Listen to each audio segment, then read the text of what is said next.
สวัสดีครับนะวันนี้ผมก็ไม่ได้ออกหมายนะเป็น EP พิเศษแต่ผมจะมาผสมอาหารกันให้นาได้ดูกันนะครับเพราะว่ามีนาหลายท่านก็ได้ขอมานะให้ผมทำลงหน่อยแล้วก็ผมใช้เหยื่ออะไรก็ให้บอกเขาหน่อยนะก็เดี๋ยว EP นี้นะครับเดี๋ยวผมมาจัดให้นะครับเป็นการผสมอาหารนะครับก็เดี๋ยวไปดูว่ามีอะไรกันนะครับผมใช้เป็นนี่ครับไผ่เขียวกะทิของลุงดอนครับนี่ผมซื้อมาในราคา30 บาทนะอันนี้แล้วก็ใช้เป็นเต็มปากนะครับของทีมงานหลิวและสปิวนะครับนี่ผมซื้อมา30 บาทนะแล้วก็มะขิดดำสูตร2นะอันนี้เป็นของ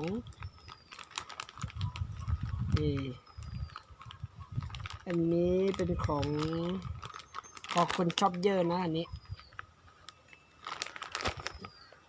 แล้วก็ลำอีก1 กิโลนะครับอันนี้ผมใช้เป็นลำลำเปล่าๆนะครับ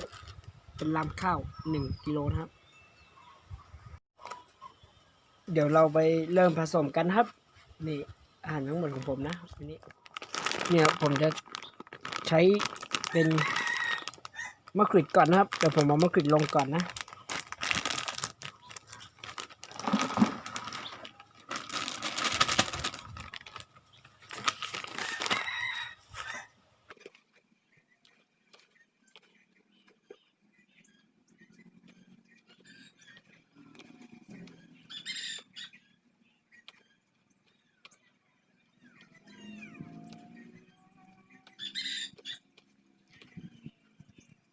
เพราะว่ามันละเอียดนะครับจากที่เป็นก้อนละเอียดนะครับจะได้เข้ากันอยู่ได้ง่ายนะครับก็ตามด้วยไผ่เขียวกะทินะครับอันนี้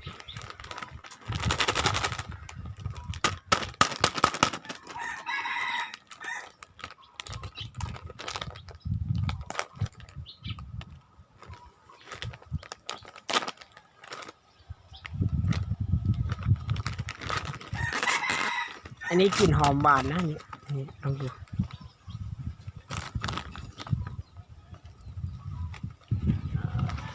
เลย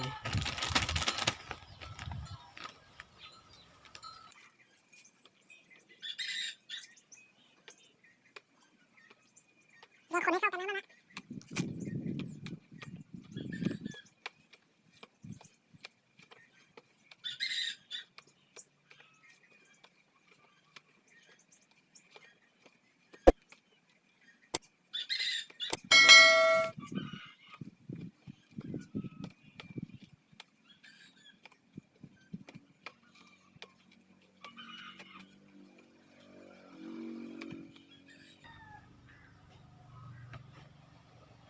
จริงๆแบบนี้ก็ตกได้แล้วนะเนี่ย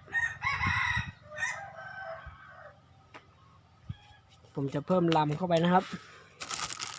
ลำ1 กิโลครับนี่เทลงไปเลย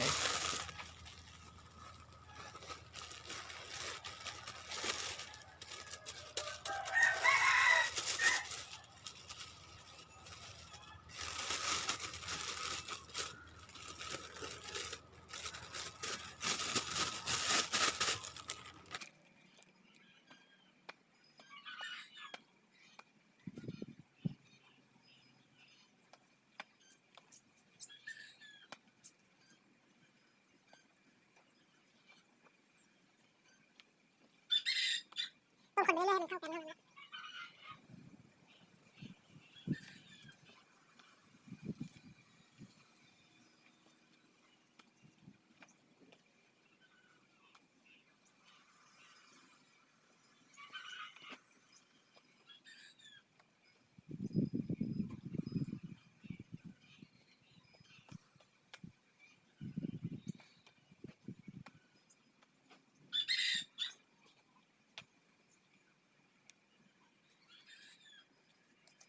เราจะต่อด้วย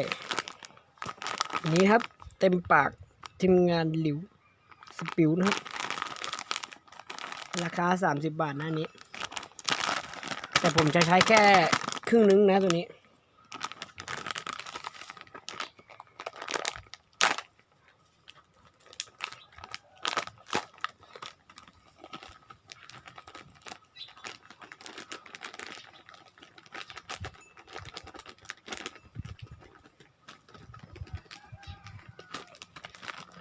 เนี่ยครับเก็บอีกครึ่งนึงไว้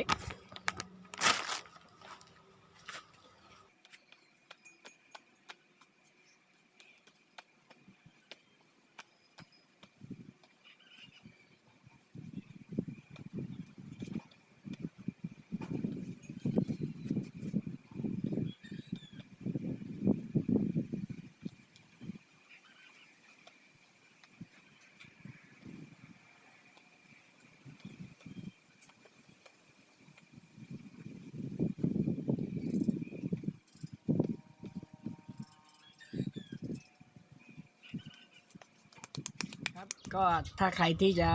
อยากให้มันฟุ้งกว่านี้นะ ผมแนะนำให้เติม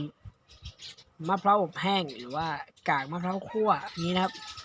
มันจะแตกตัวได้ดีกว่านี้นะครับ แต่ผมชอบแบบไม่ค่อยแตกตัวเท่าไหร่ ผมก็เลยไม่ใส่ไปนะ เพราะว่าในไผ่เขียวกะทิมันจะมีมาให้เราแล้วนะครับ ก็ผมจะไม่ได้เติมอะไรเข้าไปนะ เพราะว่าเดี๋ยว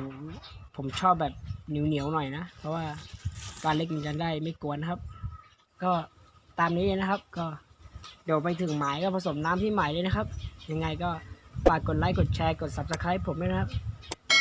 ชุดนี้ก็ผมก็ใช้เป็นประจำของทุก EP ของผมนะก็จะมีบาง EP ที่ผมใช้เป็นของสูตรเงาหนึ่งของน้าไอ้ฟิจิงโมชินะก็เข้าดีนะครับ แต่นี่จะเป็นสูตรโดยเฉพาะของผมนะไม่ห่วงนะครับใครจะเอาไปใช้หรือว่าไงก็แล้วแต่นะครับ แต่ผมจะเน้นเป็นตัวนี้นะครับนี่เต็มปากตัวนี้เป็นหัวใจหลักของสูตรนี้เลยนะถ้าไม่มีชุดนี้ก็ถือว่าเงียบบอกตรงเลยนะถ้ามีเต็มปากก็สุดยอดครับเดี๋ยวเจอกันอีพีหน้าครับอีพีหน้าผมจะใช้เหยื่อทางนี้เลยครับ